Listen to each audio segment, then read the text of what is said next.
సంవత్సరాల్లో రహదారులు, డ్రైనేజీలు, అట్లాగే మంచినీళ్లు, అండర్ గ్రౌండ్ కేబుల్స్ ఇవన్నీ పూర్తి చేసేసి అభివృద్ధి చేసి ఎల్పిఎస్ లేఅవుట్ని మీకు పన్నులో పెట్టిస్తాము, అప్పుడు మీరు అమ్ముకోవచ్చు అని చెప్పేసి 9.14 అగ్రిమెంట్లో ఉంది. జరిగినాయా? 2019 దాకా అధికారంలో ఉన్నాం, టెండర్లే పిలవాలా. ఇప్పుడు ఆ తర్వాత సరే ఆ మహానుభావుడు వచ్చి మొత్తం అమరావతిని ధ్వంసం చేయాలనుకున్నాడు, నానా ఇబ్బందులు పెట్టాడు, చాలా అక్రమ కేసులు పెట్టాడు.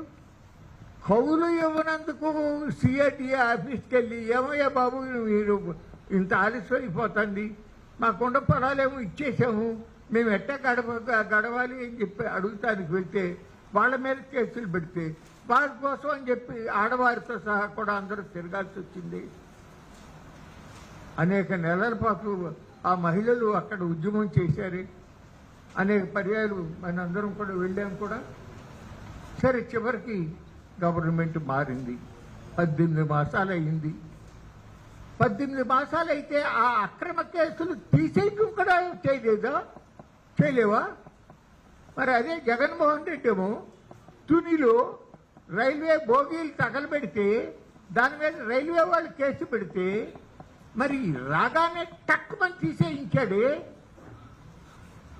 నువ్వు న్యాయమైనటువంటి విషయం గురించి, భూములు ఇచ్చిన రైతుల మీద పెట్టిన కేసుల గురించి ఎందుకు తీసేయలేదు అని అడుగుతా ఉన్నాం. పి నారాయణ గారు అంటున్నాడంటే ఇదే మాట మామూలుగా అయితే మనం ఏమంటాం, పిచ్చాడెవరో మాట్లాడుతున్నాడు రా అంటాం, అవునా?